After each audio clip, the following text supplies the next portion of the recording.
Bingo Blitz rules. If your bingo has ads in it, That's not a bingo. if it doesn't have the coolest tournaments, mini games, and the most breathtaking design, Nope, not a bingo. if your bingo moment makes you feel so excited that you just want to burst in joy and scream out loud, bingo! Sorry, so you're playing... Bingo Blitz? Now that's a bingo. Go for a world of excitement with Bingo Blitz, the #1 free bingo game. Download Bingo Blitz and play for free. Now that's a bingo. Imagine what's possible when learning doesn't get in the way of life. At Capella University, our game-changing FlexPath learning format lets you set your own deadlines so you can learn at a time and pace that works for you. It's an education you can tailor to your schedule. That means you don't have to put your life on hold to pursue your professional goals. Instead, enjoy learning your way and earn your degree without missing a beat. A different future is closer than you think with Capella University. Learn more at capella.edu. With something like 5 million podcasts, finding a really good one can take a ton of time. So let me recommend one. It's called Something You Should Know. I'm the host, Mike Carruthers, and in each episode, we discuss topics that can be really helpful, like how to read people better, the psychology of crowds, or fun things like the story of Legos, or why you probably wouldn't be here if it weren't for horses. Something You Should Know is the name of it, wherever you get your podcasts. Hello, everybody. On this episode of Don't Blame Me, we have your most requested guest, Lily Marston, and we talk about a girl whose brother is now dating her friend, very much a Harry Ginny situation. And we also talk about a girl whose new friend is being a little weird and texting her mom about asking where she is, her whereabouts. What's happening? We don't know. We're going to find out.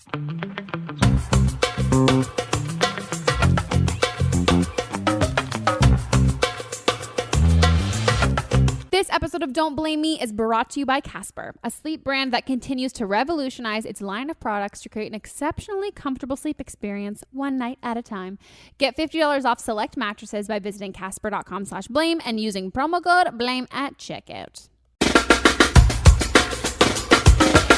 Thanks to Audible for supporting Don't Blame Me. For a free audiobook with a 30-day free trial, go to audible.com/blame or text BLAME to 500-500. Hello, everybody, and welcome back to another episode of Don't Blame Me. Today, we have the internet's queen, everybody's favorite person in the world. Where are you getting these? From the fucking comments of Beauty Break. Yeah, You're the most liked person. You're very requested on this show, too. You are. No, thanks, you are. Yeah. Everyone wants a video. They're like, now that you have video, we need Lily back. Which, Well, thank you guys. also, I'm going to Feels nice to be wanted. I'm going to keep having you back because I'm like, I just want to rotate my friends in and out. And in we were and out. talking, it's nice I feel like we have to schedule work things to right? be able to hang out. Well, that's because we just both get tired and don't want to leave our houses. Yeah. Which is the story of my life of being like, I don't want to drive. I'm like, I want to hang out with someone, but 4 then that requires moving and not being horizontal. So exactly. like, and I don't leave. I make people come to me. I know, and same. And Yeah, so and that's neither like of us the will go issue to with each other. us. Which usually is easier with Aislinn because Aislinn's like, I'll be right over. I'm like, great. Because I'm not leaving. It was better when I used to edit all of your videos. And then Do it you was wanna like do I that had again? to. I don't really have time. Okay. But it was like we had to. I mean, I have exchange time to footage, do so it, but then I that, just like, don't want to do it. Okay, well, guys, this is Don't Blame Me. It's an advice podcast. If you're watching this on YouTube, say hello to Lily's sexy outfit and potential underboob. Is No, there? you It's don't like, have oh any. my God. But I mean, like, it's questionable. It's like not revealing. And then if you are watching this, you can also click the down bar to see where you can, or hear, you can see it, and then you can find out where to hear the podcast. What I don't know. accent was that? I don't know.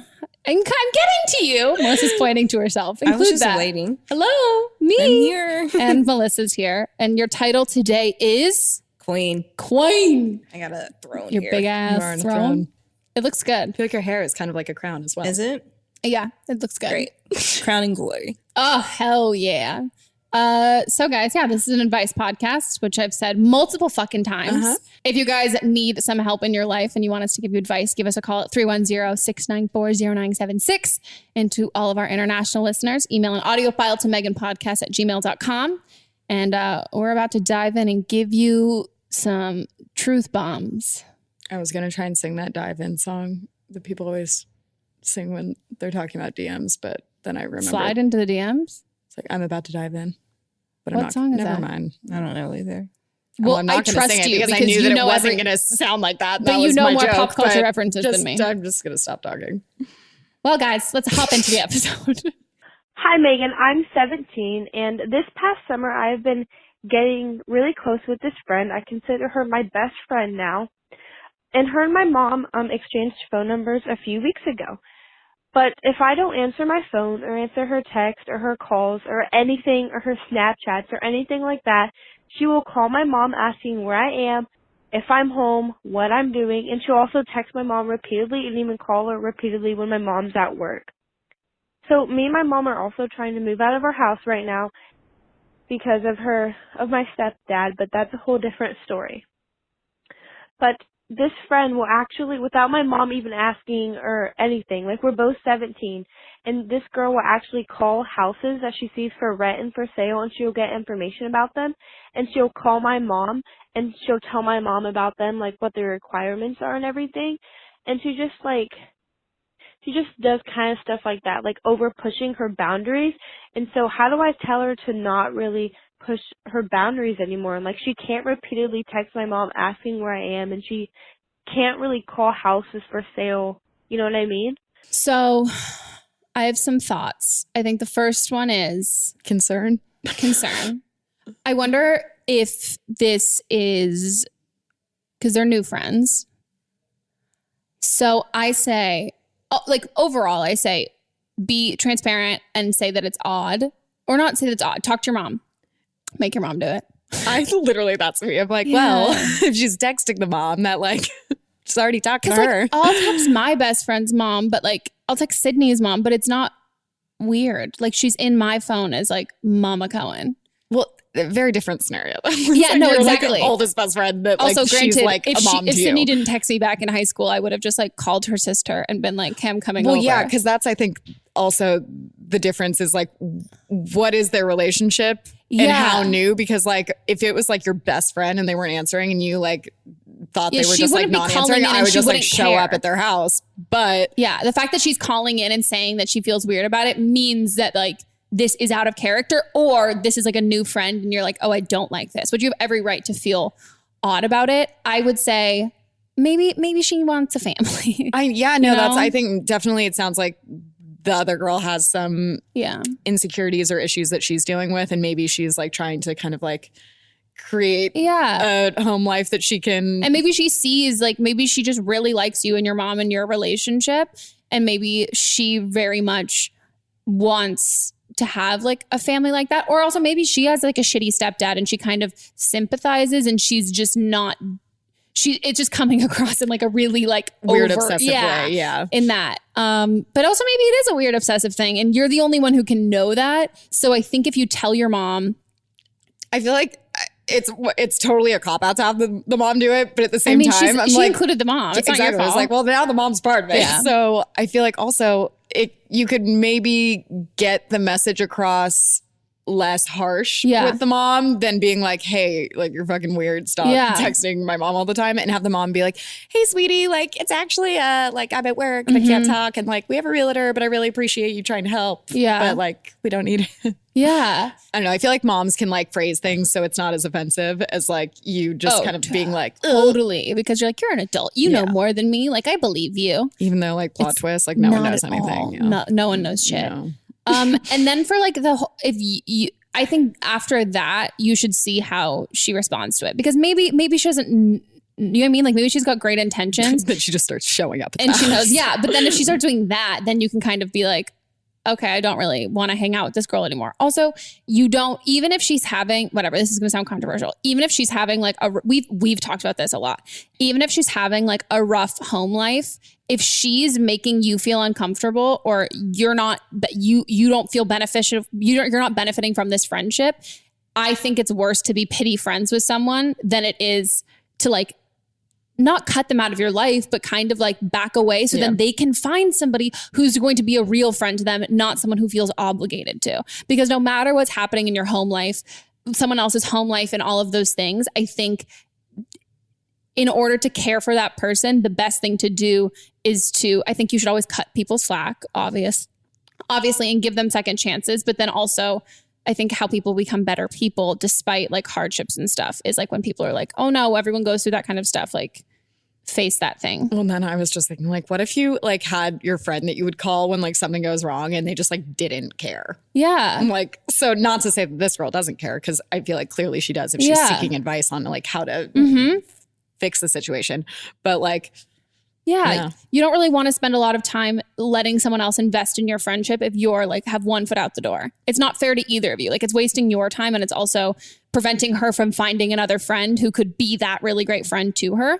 But also this might just be like a miscommunication, and like maybe she's an alien. Maybe she's never like had a human friend before. Well, I was just going to say, I'd also be curious if maybe she has any other friends that you could like compare notes and be like, is she doing this to you too? Has she done this? Yeah. Especially if it's a new friend and you don't like kind of feeling it out. Yeah.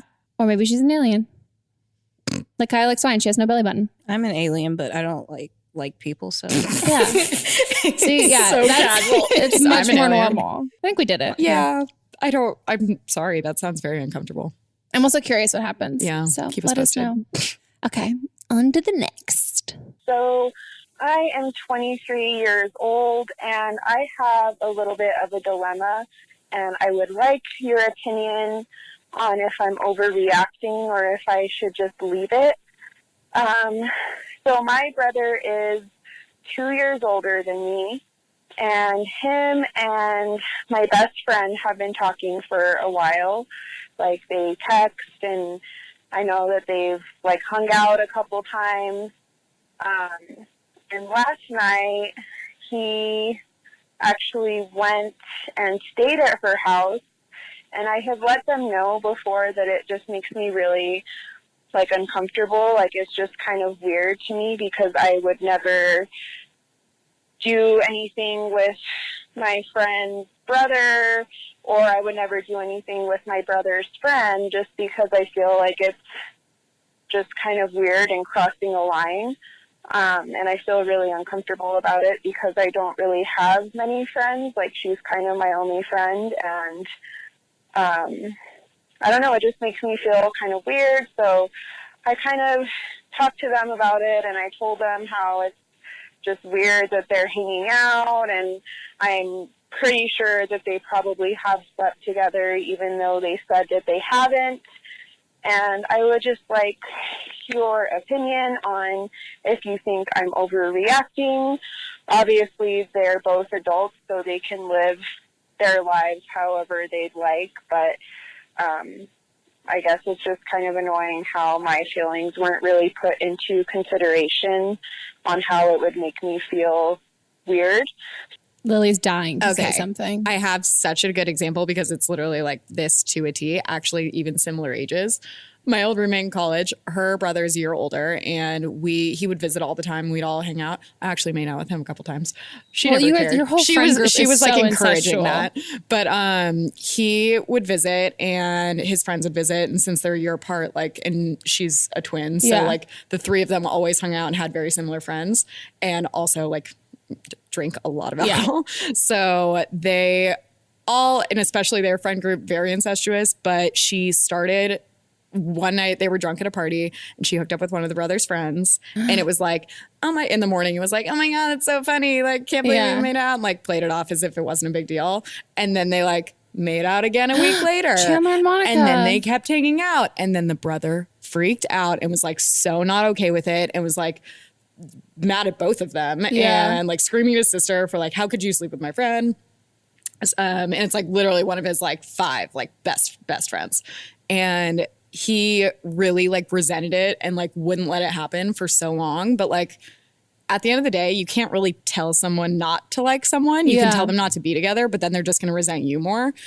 Or they're just going to do it behind your back, which is exactly what my friend did. And it was for like a while, I think. And the brother would always like suspect, but they'd deny it. Yeah. And then it would be like, even when they were hanging out like all together, like he would try and like call them out, and they'd be like, no, like we're totally just friends. Eventually they like had a huge blowout. Everyone got in a huge fight. But then he did like kind of finally was like, okay, like if you really care about each other. And they dated for a while, like at least 6 months or something. Like it wasn't just like a fling. Yeah. because they really did like each other. And she's like, well, it sucks because like, why should I give up something that could be really great just because it makes my brother a little uncomfortable for right now, even though he would definitely like get used to it later. Yeah. So they ended up breaking up, and now that guy's married and the brother's married and relationship. But like, wow, it was very much like over the course of probably a year and a half. And it was when I lived with her, and it was like very dramatic. But had he kind of just been more understanding up front, then they wouldn't, the only solution on her end is like, then they never would have found out if it could have been something. And then she would have regretted it forever anyway. Yeah. So I would say that you're not overreacting. And also that definitely it wasn't like during that whole time, even when my friend was hooking up with the brother's friend, they were like still felt so guilty, and it was always like a point of conversation that they were talking about. So to say that she like didn't consider your feelings probably isn't true. It's that she's like literally probably freaking out all the time and like feels guilty, but then like doesn't know because she's like balancing both of them. So I think it's just a tough situation to be in. I'd also say if you're saying that she's like your best friend and one of your only friends, I guarantee you this is something that like she's probably been feeling towards him for so long that she's tried to squash.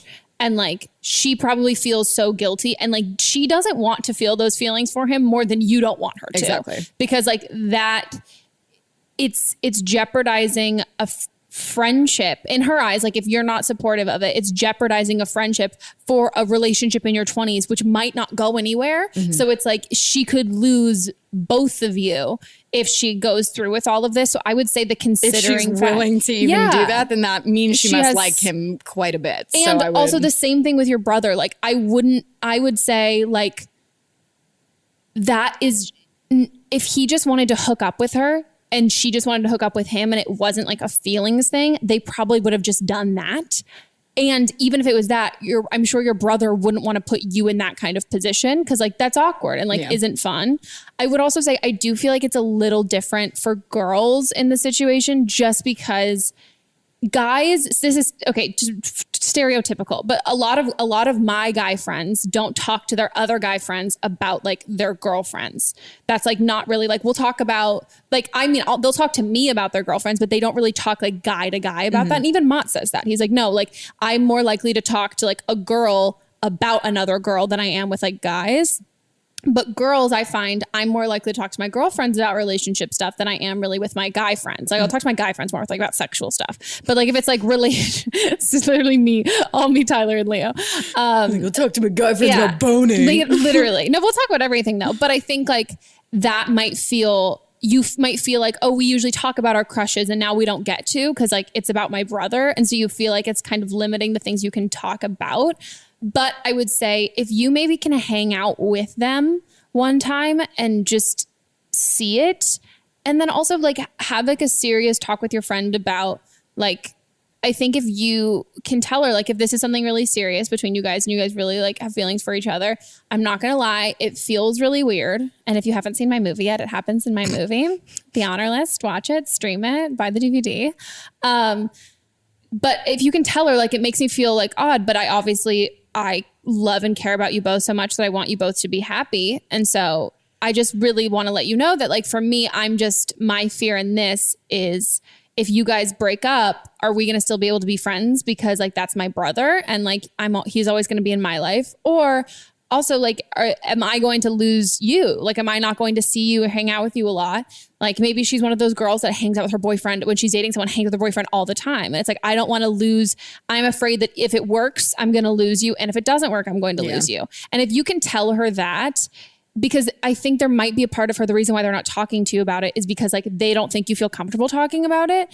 And I think as soon as you kind of set the boundaries, they're just like waiting for your cue, I would probably say, because they're considering your feelings. And I think they're just misreading that and then not talking to you about it when I think it sounds like you want to have a conversation. So I think you need to kind of say that. And you're not being unreasonable. I think it's an uncomfortable situation regardless. But I also think 23 is pretty young still, but at the same time, I'm like, I'm 28 and I'm like, I don't meet that many people that I like really like. No, I've been dating Mott since I was 22. Exactly. So I'm like, if you had the opportunity, like if this girl that if your friend is like literally like dating different guys like every weekend and always has a boyfriend and is like a serial dater, maybe the situation's a little different. But it's like, if this is someone she actually likes and like is willing to like make it uncomfortable with her best friend for it, like, don't you really want to like also give her the benefit of the doubt and be like, hey, like if this is something you really think is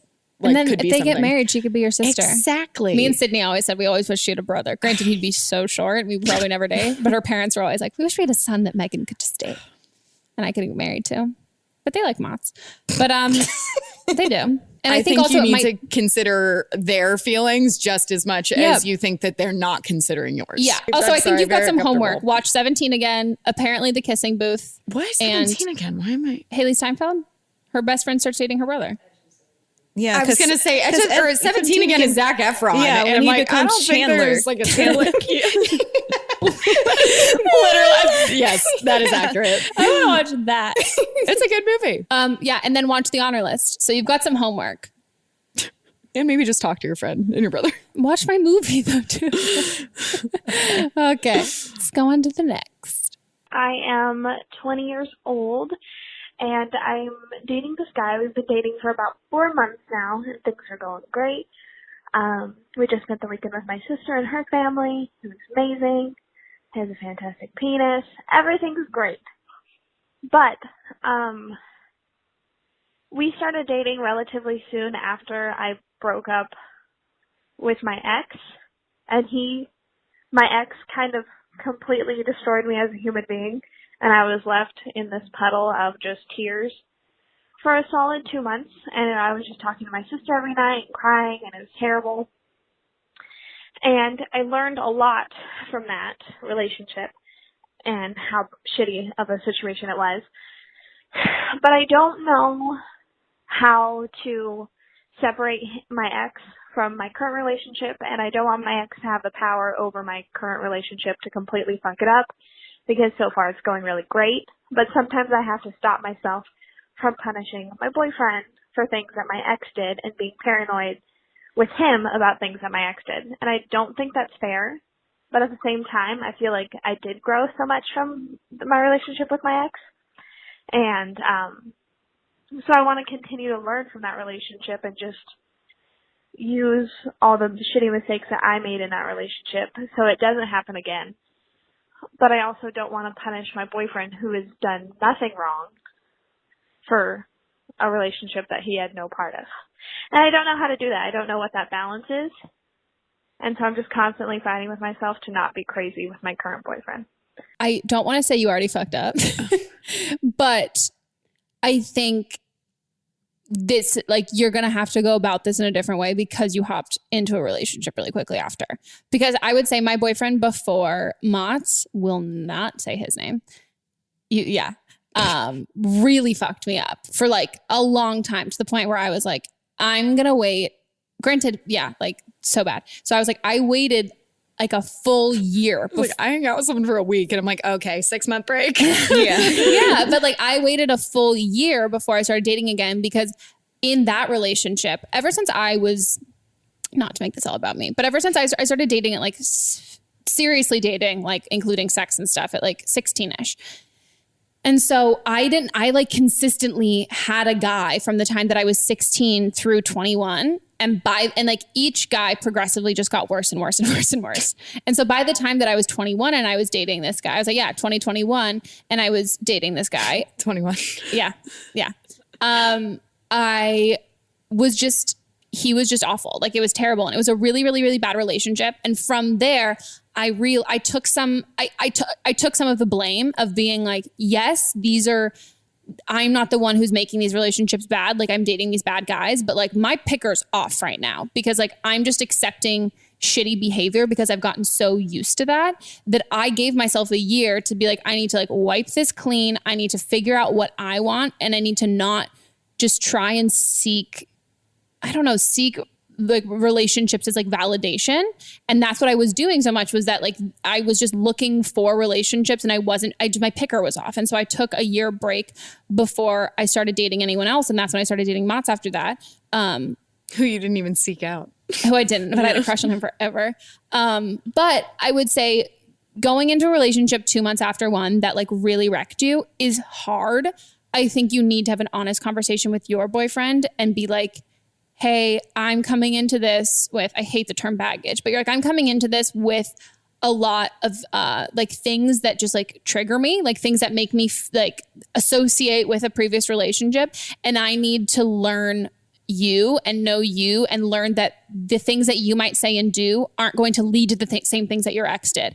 But I think you need to include him in the conversation, because otherwise he's going to be able to tell you if you're being crazy too. Like he's going to be able to say, oh no, you're reading too much into this. But if you don't tell him those things, he's just going to think you're constantly reading too much into it. Yeah, and you're battling all this stuff in your head, and right now, no offense, I think like your gauge of you're going to be like sensitive to some things that somebody else might not think about at all, because you have like previous issues with that stuff. And so I think until you include him in on that, he's not going to know. And also if you include him in on it and he's a good guy, he'll be understanding. Yeah. And he's going to be able to be like, oh no, I totally understand. These are the things that make you feel a certain way.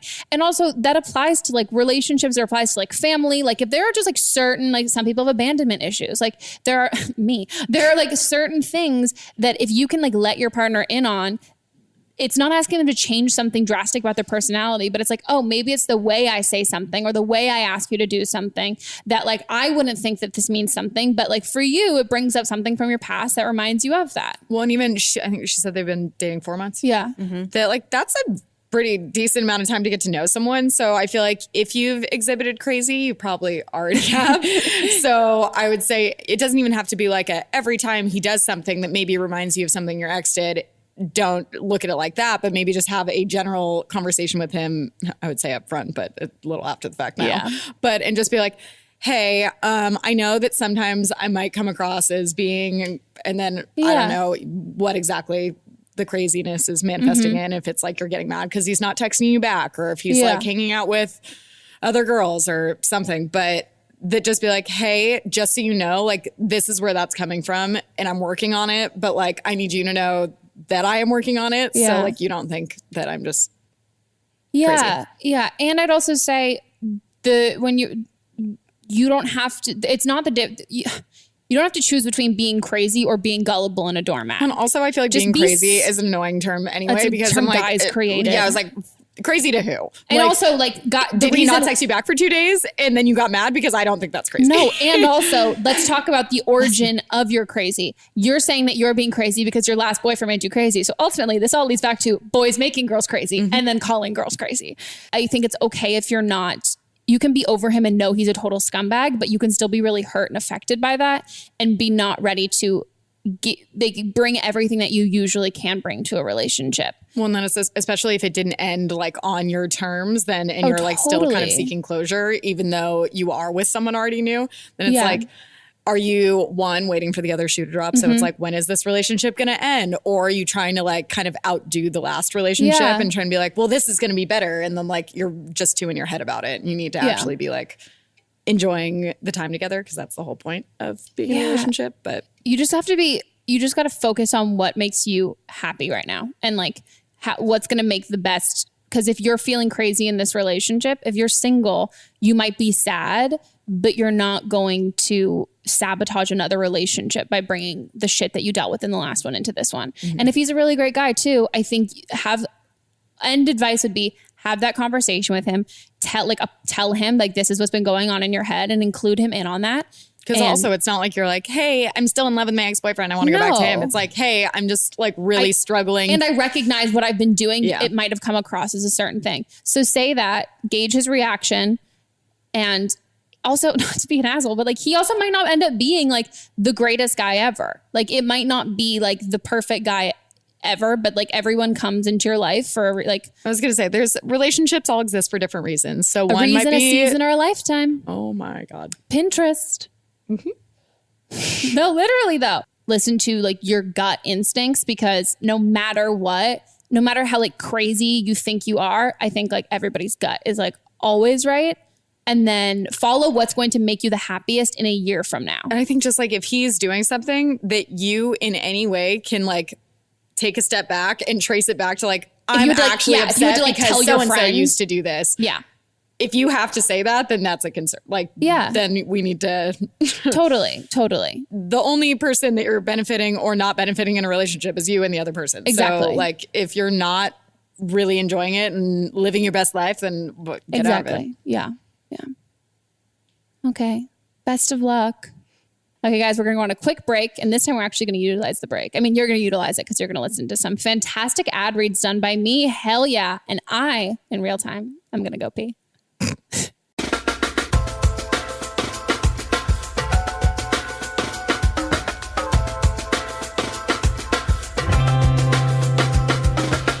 This episode of Don't Blame Me is brought to you by Casper. Casper is a sleep brand that continues to revolutionize its line of products to create an exceptionally comfortable sleep experience one night at a time. Guys, we all need mattresses. And guess who these mattresses are designed for? Me? Humans. By then not me. Humans. No, Melissa, she's an alien. So if you are an alien, this doesn't apply to you because Casper mattresses are designed by humans for humans. So you can continue to sleep on rocks because that's how she sleeps. She just floats. You just like are suspended in amniotic fluid. Yes, that's how you are. It's one of my favorite words, by the way. Amniotic fluid. New birth every day. Ugh, grody.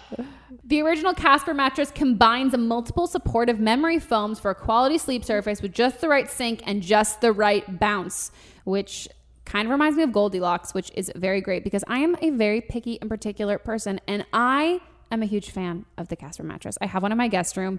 It's really comfortable.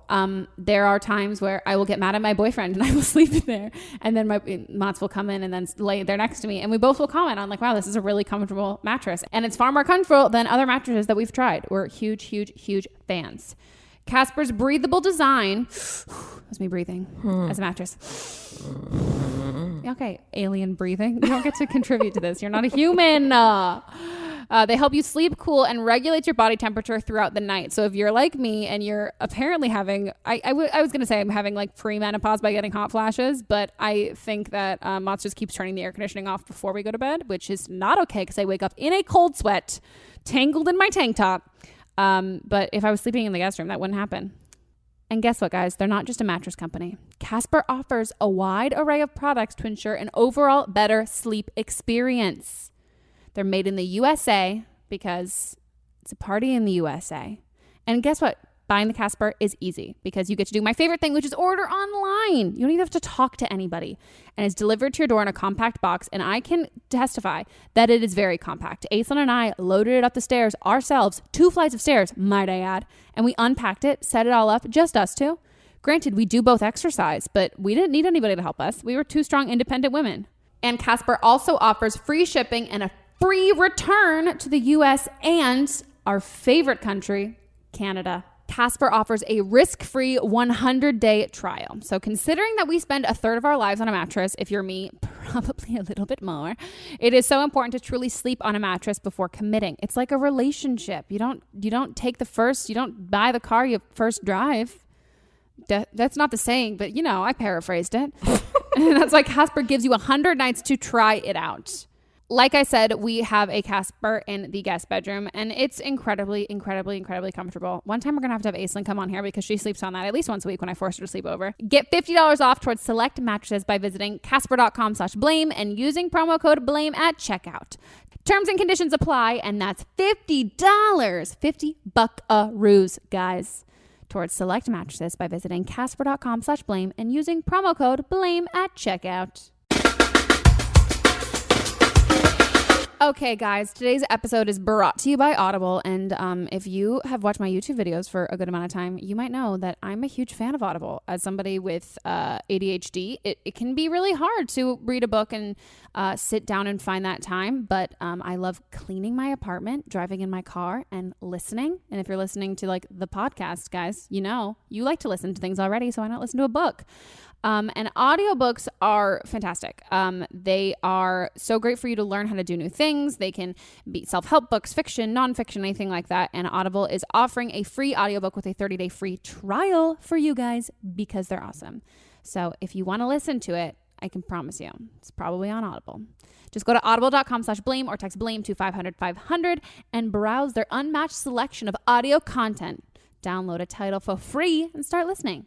It's easy peasy, lemon, finish it. Squeezy. There we go. Oh, ooh, I like that. Okay. So if you guys are still lucky enough to be on summer vacation, or if you're like me and you're an unemployed actor and summer vacation is forever, except not the fun kind, audiobooks are a great sidekick for your summer activities like hiking, going to the beach, running. Well, I don't really participate in running. Going on a road trip, downtime outdoors, or again, if you're me, laying in bed with the air conditioning on high.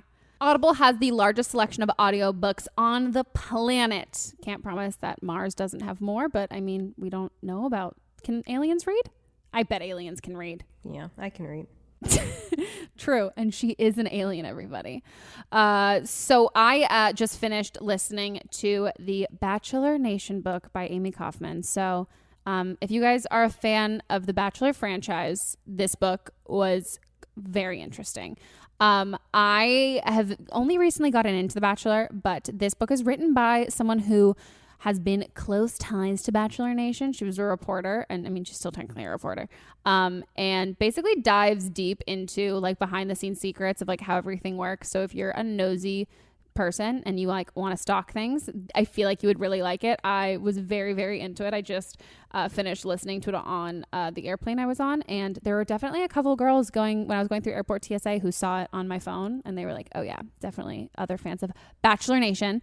So I actually need a new book to listen to now, guys. So I finished that one, and I also just listened to The Last Mrs. Parrish. So I'm in the mood for some crime. So if you guys can suggest some other titles to me, please let me know. And if you haven't listened to the Bachelor book, what are you doing?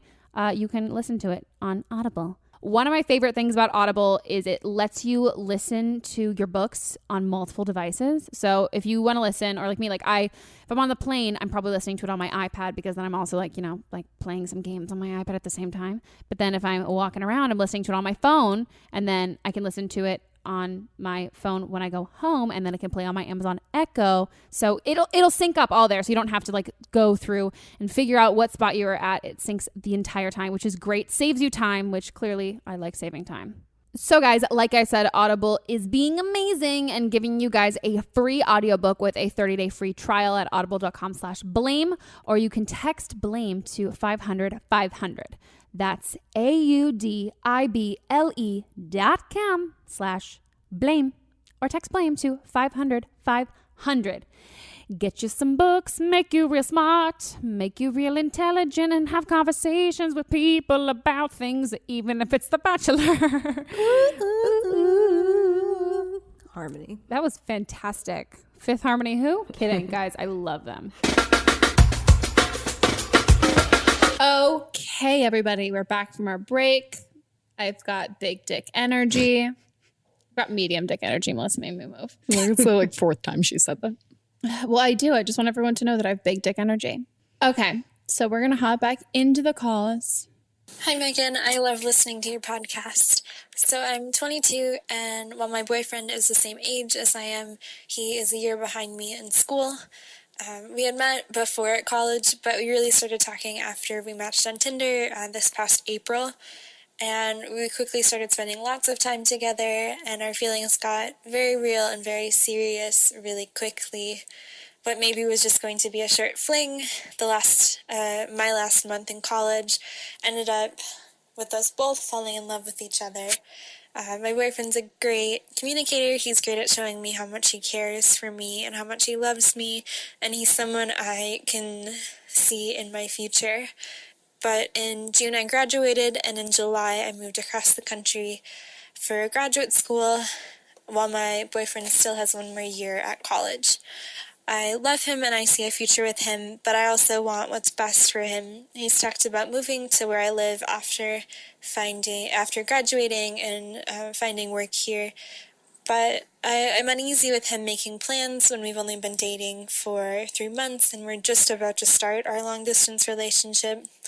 He's truly the best partner I've ever had. He checks all my boxes, but I'm also not looking to get engaged or married anytime soon, and I've always told myself that I would never move or change my life or my future for someone unless I was sure that they were right for me in the long term.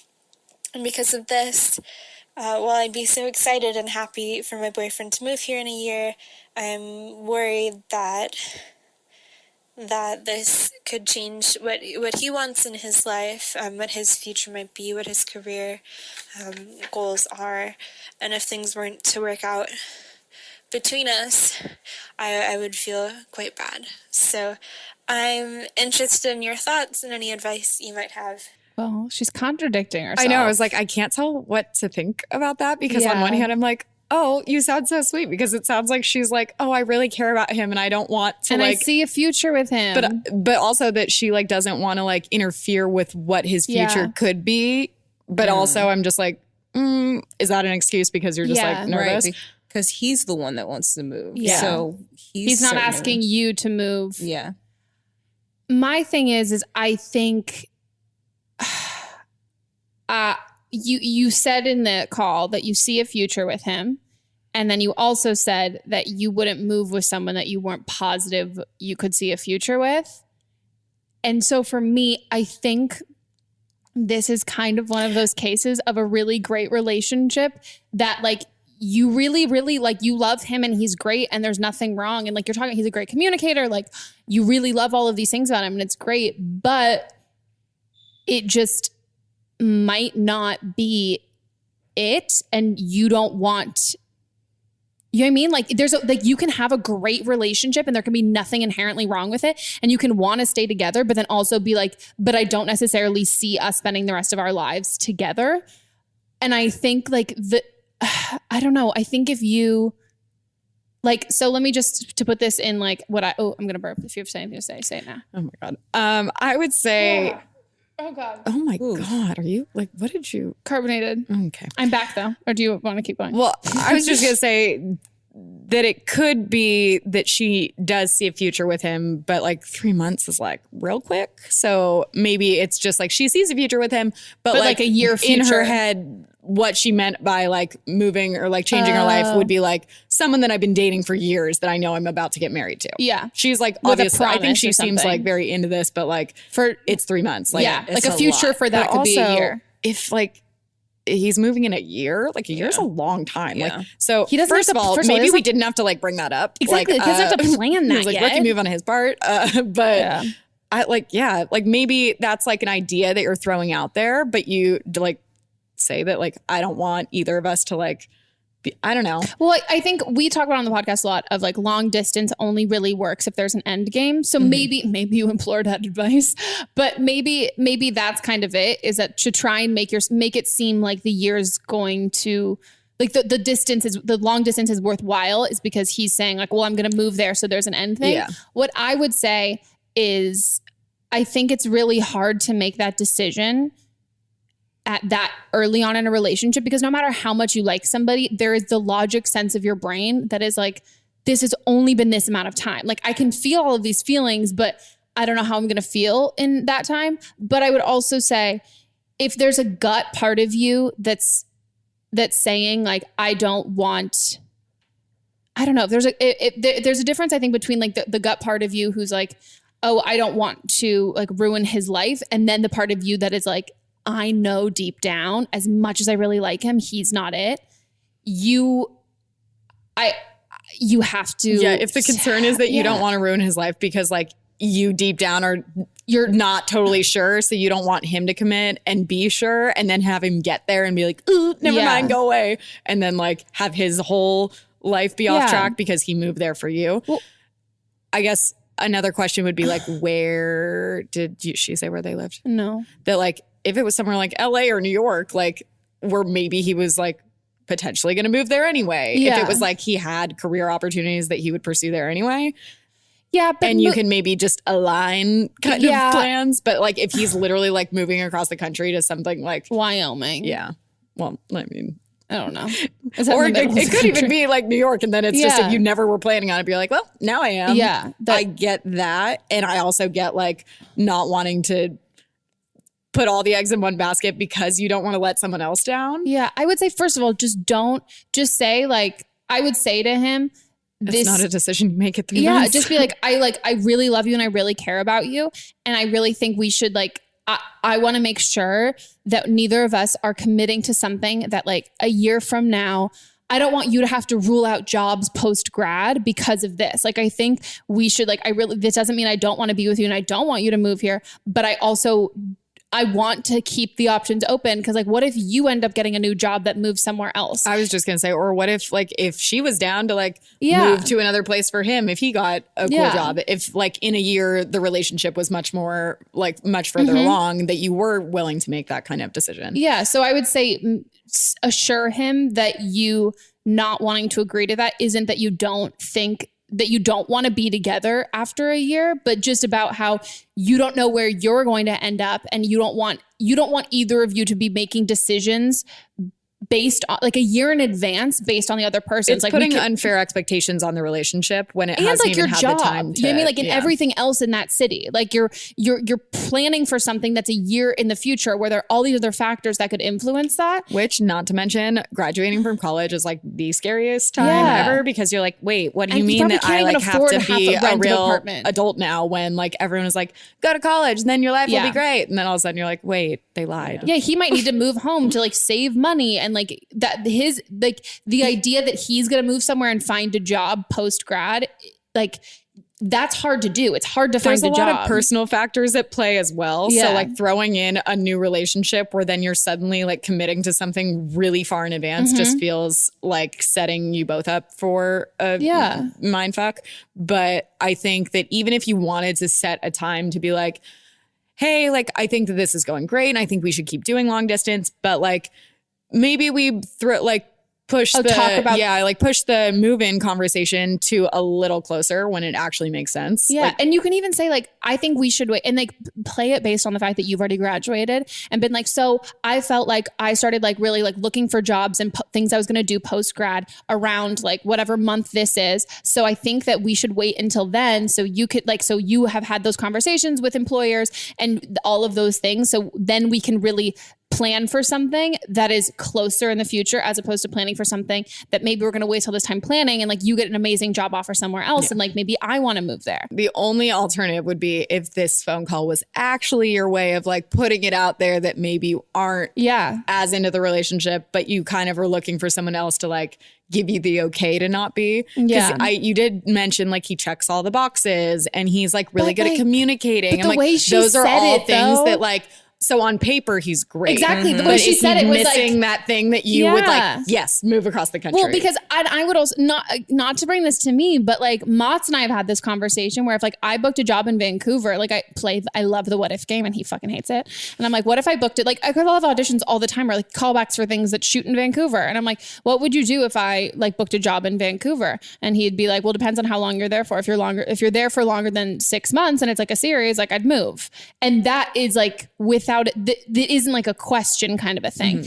And that's the same thing I feel about like his job. Like if he got something that was in New York, I mean, granted, the only other place I'd probably fucking move is New York, just because like I wouldn't be able to do my job anywhere else. But that for us that's just like an automatic thing. Well, but how long have you guys been together now? Exactly. So I'm like you don't have, it's like 3 months in, if I got a job in fucking Canada, he would not have moved to Canada. Because that's not a normal thing to do. No. And like, it's also even like, to say in a year that you would do it. Like that's just really over committing to something that you're not really sure what it is yet. So I think that especially if you're like you and Mott's like we lived together. We've been together for 3 years. You couldn't imagine your life without him. So it's like he's like, yeah, obviously I'd move. Yeah. 3 months, like you can still imagine your life without them. And you're like still on your best behavior and stuff too, I feel like. And you can still be and I wish I could like, I feel like I say this all the time, but I feel like it doesn't get through. Like you can love somebody and be in a great relationship with them and it can be amazing and they can check all of your boxes and they can also still not be the person you're going to end up with.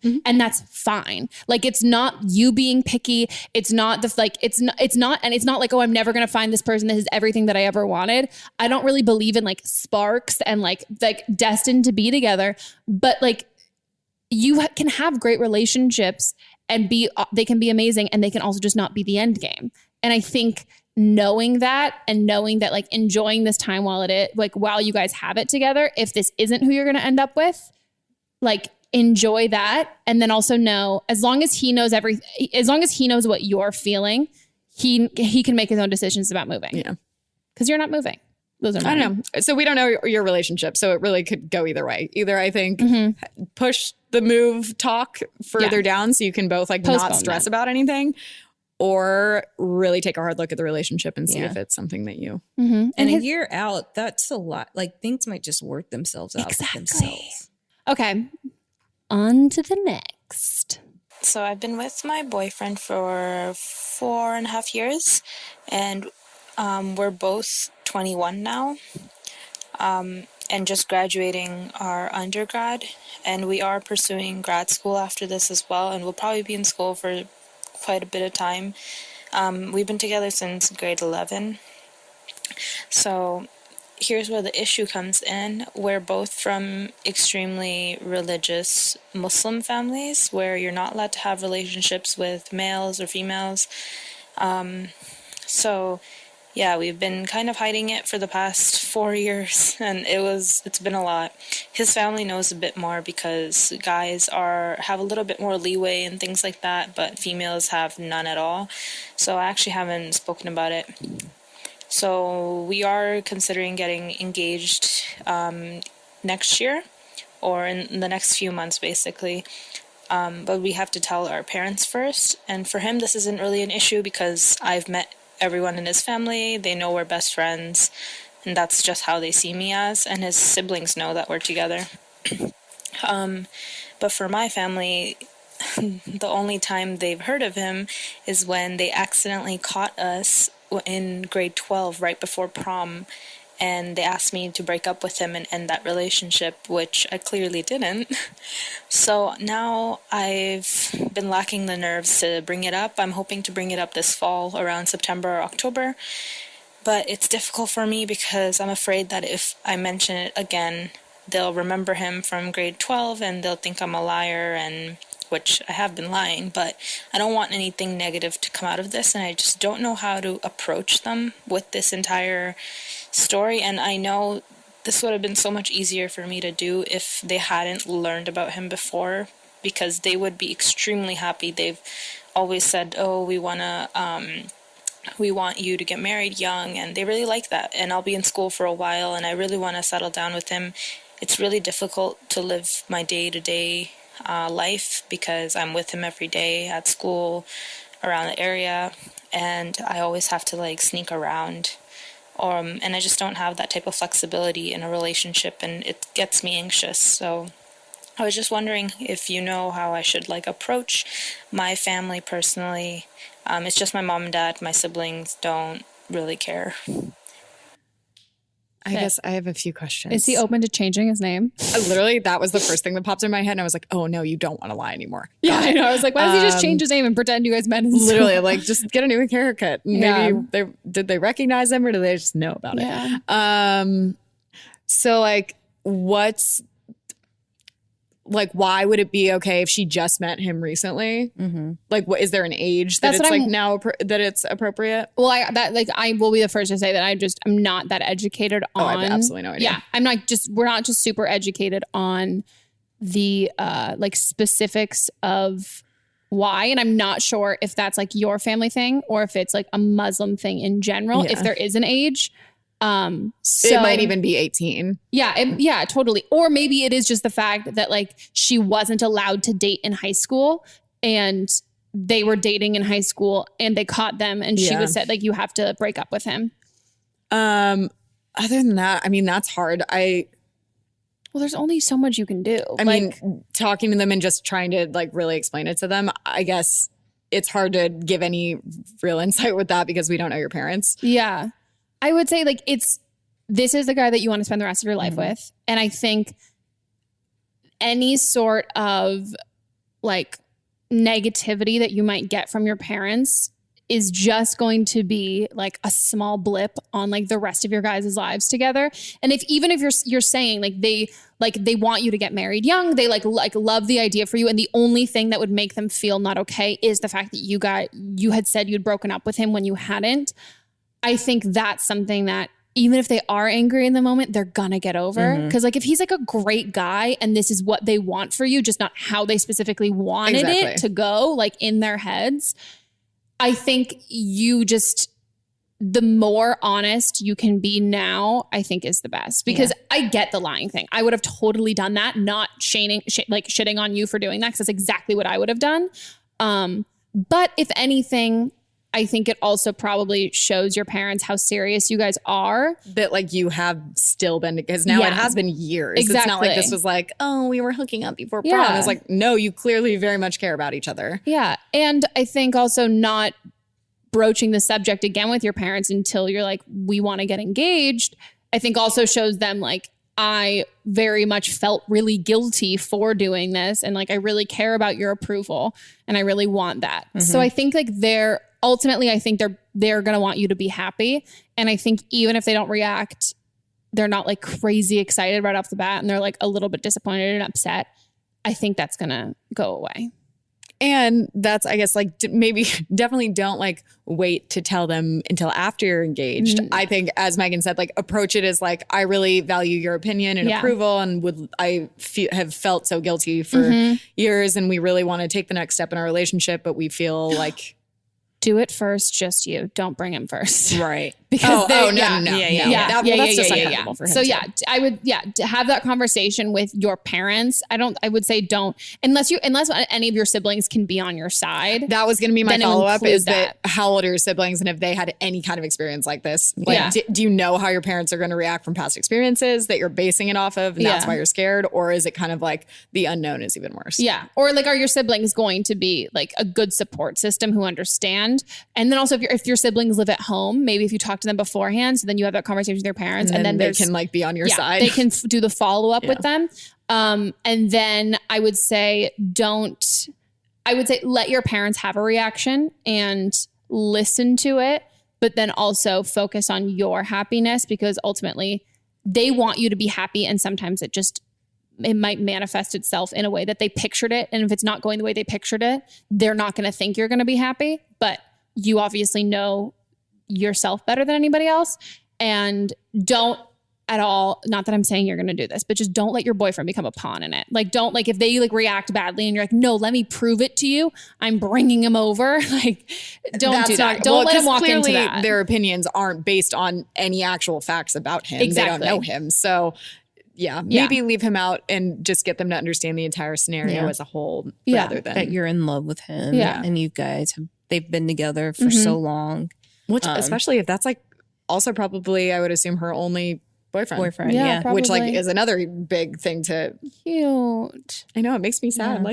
Just be together. I love it. Just don't get petty at any point. Like, don't throw in the fact that his parents are fine with us. Like, because I think then they'll be like, well, why did they know and you didn't tell us? Because I think, not that you can like blame it on your parents, but I think if you approach it in a way of being like, I really heard what you said the first time and I felt really guilty, then they can be like, oh wow, we didn't know about this because of us. Like, we reacted really badly when we found out. And yes, she betrayed our trust, but ultimately, like, that's also the reason why we haven't gotten to know him, because we reacted like this. So I think as long as you come at it, from like, I'm really sorry, but this is how you made me feel. And then also just make it known that like you don't want them missing out on such an important part of your life. Yeah. I'm really crossing my fingers for you. Just totally crossing my fingers. Because I have no clue. No clue. My mom would just be like, you have a boyfriend? So we can't relate. But I hope it really goes well. Yeah, me too. And congratulations. It's really cute. I know. Also, that whole secretiveness for that long. I know. It's commitment. That is. Oh, true love. I love true love. Can we come to your wedding? I would love to. Invite us. I'm great at weddings. Oh, God. I am. I don't drink. It's true, but that doesn't matter. Okay, guys. We're now on to Producer's Corner, where Melissa picks. What'd you pick? What do you think I picked? Is it a callback? Mm-hmm. Fuck yeah. What kind of callback? It was from the episode with Brie Essrig. Ooh, those are juicy ones. Yeah, they were juicy ones. Her boyfriend found out that he had a kid, and they were trying to figure out what they wanted, how to go about this. Yeah. So, Lily, so you know, this caller got a girl pregnant when they were like around 17, and he didn't know. Yeah, and the girl thought that her next boyfriend that she had hooked up with him right after him was the father for years, and now it comes to find out that he wasn't the father, that How did they find out? Did it go We on don't more? know. They didn't tell. They didn't tell us, but I'm sure, yeah. Hi, Megan. I'm calling you back about my boyfriend who had a kid he didn't know about. First of all, thank you so much for taking my call. I really appreciate it. So I told my boyfriend that I had called you because he loves listening to your podcast too. And I had him listen to your guys' response to our situation about him having a kid with another woman that he didn't know about for 7 years. And he pretty much agreed with everything you guys had to say. We both got on the same page about openly communicating our feelings about the situation and wanting just to be completely transparent with each other about, how we were dealing with it. So he ended up talking to the mom of the kid, and basically she doesn't want him to know the kid or talk to the kid or have any kind of relationship with the kid. But she still wants him to pay the child support every month. And my boyfriend wants to respect her wishes and wants to be there for the kid. But he also wants to respect that the mom doesn't want to shell shock the kid and be like, hey, this isn't the guy who you thought was your dad isn't your dad, and it's this other man that you've never even met. So he's going to be paying the child support because he knows that that's really the only way he's going to be able to support his son right now. And he said that when the kid turns 18, if he wants to meet his dad, that he'd be more than willing and happy to try to have a relationship with him. And basically his way of being there for the kid is just to pay the child support and respect the mom's wishes. And the mom wants nothing to do with my boyfriend. And she said she doesn't want to tell the kid that my boyfriend is his dad until the kid's 18. So I told my boyfriend I'm just going to be there for him and support him. And I think it's a good thing that at least he can be there for the kid financially, if nothing else. And I think listening to your podcast together with my boyfriend really helped open up the conversation to make it less weird and easier to talk about and work through. So thank you so much, Megan. Okay, I have feelings. Upset. First of all, I have a lot of feelings. We've got a lot of feelings. I feel like my feelings are both, I think, different than both of yours. First of all, thank you so much for listening. I find it really cool that she listens with her boyfriend. Now there's officially 2 guys I know who listen to the podcast. Mott's is not included because the last time I asked him what episode he loved, he goes, "Oh, the most recent one was Sasha." And I was like, okay, homie has not listened in a while. No. It's also Sasha's husband is the other guy who listens. South Hudson. But okay, here's what I would say. I think I'm really curious what the mom's relationship is with the man who she had thought was the baby's dad. Because I think I understand. Does he know? I don't know. Well, that's what I'm saying. So paternity here's the test, thing. so, yeah. If the mom is asking your boyfriend to pay child support, but doesn't want the child in the life. Okay. I understand the fact why she wouldn't want the kid to know at 7, this guy who has been your dad, if he was still in the picture. If he's not in the picture and doesn't want to be a part of this family, which to me, when she's asking him, your boyfriend, to pay child support, it means that this guy's not financially contributing to raising this kid. And so I understand keeping that from your kid if your kid is having a stable home life with a mom and having a relationship with said dad. But if that dad, who isn't actually that kid's father, but who raised him for the first couple of years, if he's probably on the birth certificate if he was there. And if he's no longer in the picture, or if he's no longer in the picture and he's not financially contributing or emotionally helping raising this kid, then you're preventing this kid from having a dad who wants to be a dad. Because I think, but also maybe fine, because I would say also maybe financially he can't support, but at the same time she thought it wasn't. Yeah, she thought it was him to begin with. So then when she finds out it's not him, now she's looking for money, which raising a kid is super fucking expensive. I totally get that, but I think if someone's going to be financially involved in a kid's life, if that kid doesn't have a dad to if financially involved in that kid's life, if that's really going to benefit the kid, like if like she's really, really struggling to make ends meet, and this is something that he would be able to contribute to give a better life for his son, then I'm all for that, as long as there's like an emotional relationship with some man and that guy and the kid. So whether or not that's your boyfriend or not, but if she's seeking financial support and not emotional support, I would say if I was your boyfriend, I would talk to, if he's listening, talk to the mom and ask what, like, not to be nosy, just be like, hey, I obviously like want, like, you know, I want an emotional relationship, but if it's just being able to like financially help him out, like that's really what I want to do. But I'm wondering, like, is the other guy in the picture? Because like, I don't want my kid to grow up without a dad. And if that dad isn't me, okay, someone else can be his dad, but I want him to have a dad. Well, and the fact that this guy finds out after 7 years that he has a kid and is still willing to step it up and like be there, but then she like doesn't want him to be.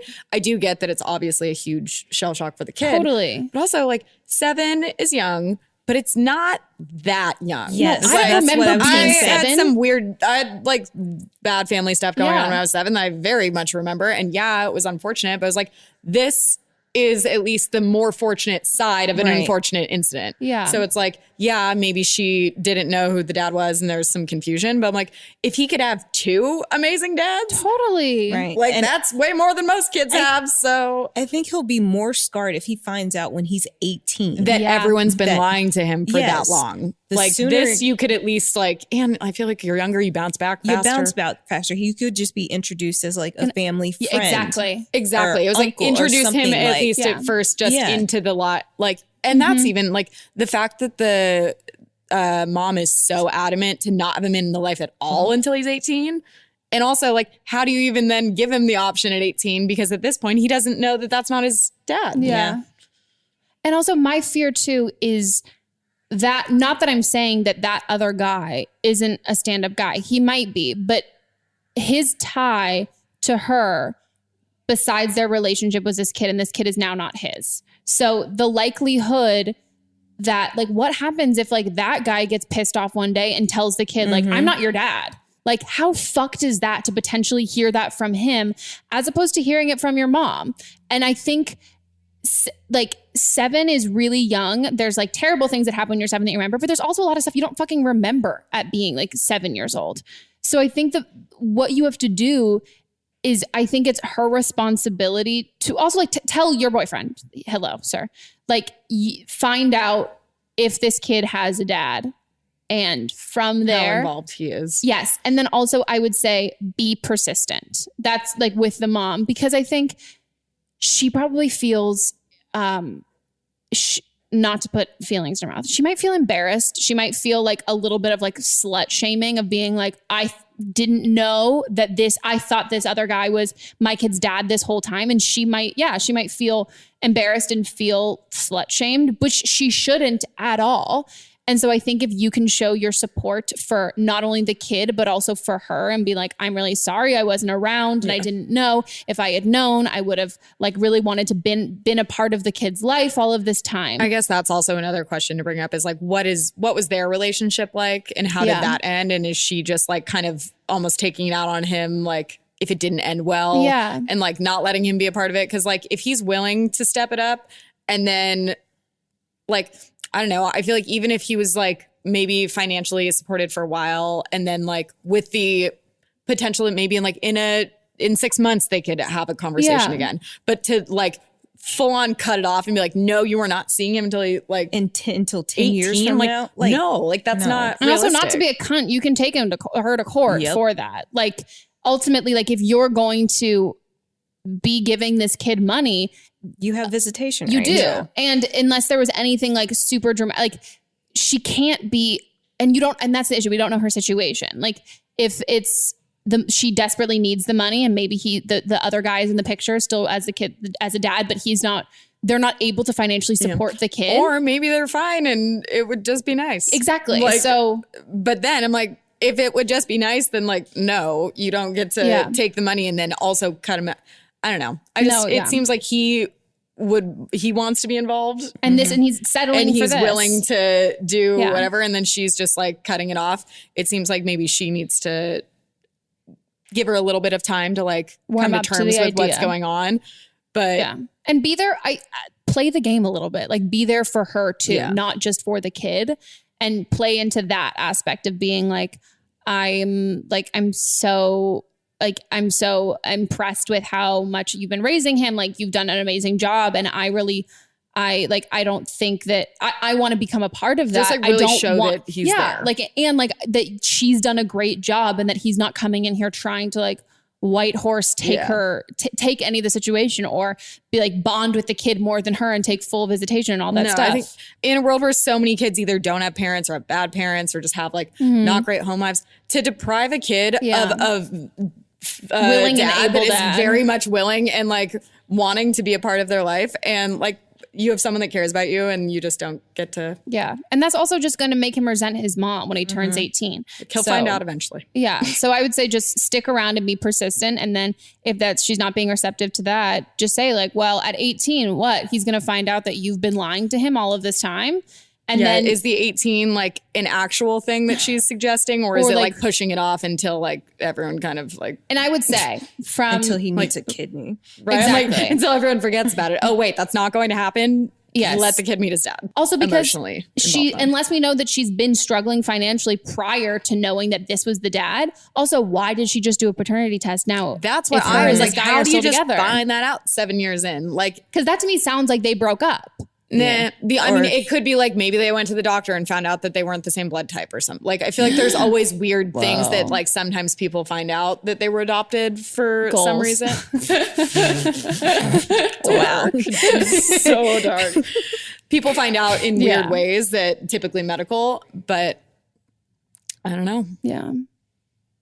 Oh, I wanted another call back. I know. I was like, we need more details. Yeah. And good on you for just being supportive with it, which I think was our advice the first time I mean, around. at the end of the day, it was like, there's nothing you can really do except just like. Totally. But he listens, so. Yeah. In general, I feel like back in the day when like parents got divorced, it was like, oh my gosh. Yeah. And then like if people had two dads or two moms, it was great. Like things Bonus are getting much more progressive. Yeah, that there are different representations of like perfect family, and there's no reason that you can't have multiple parents and everyone have their own role that they play in that scenario. Yeah. Oh, well, that is our episode.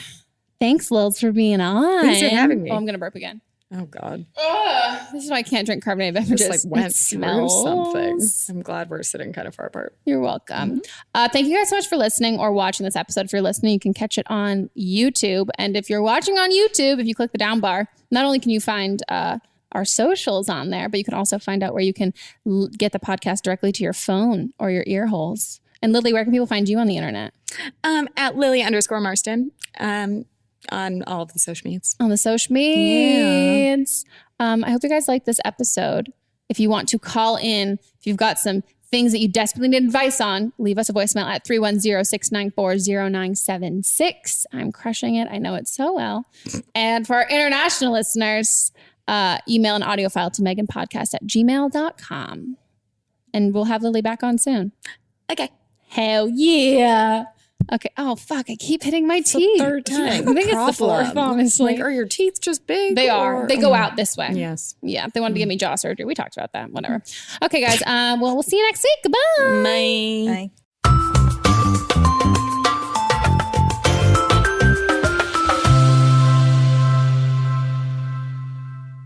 Don't Blame Me is a production by me, produced, directed, and edited by Melissa DeMont. Post-production sound by Chris Henry, production assistant Julie Carley, and music by Giacomo Picasso and Ryan Hunter.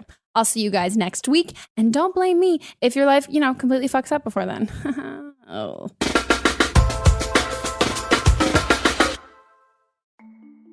As a podcast network, our first priority has always been audio and the stories we're able to share with you.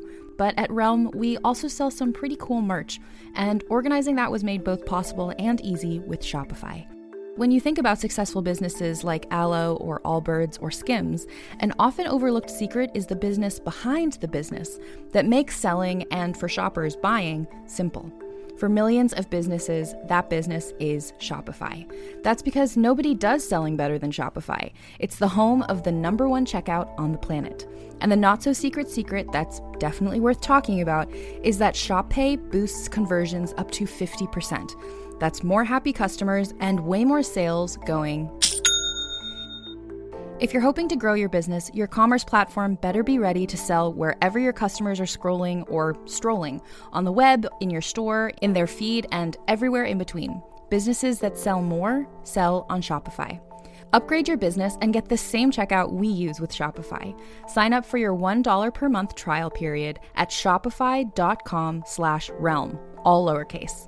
Go to shopify.com/realm to upgrade your selling today. Shopify.com/realm.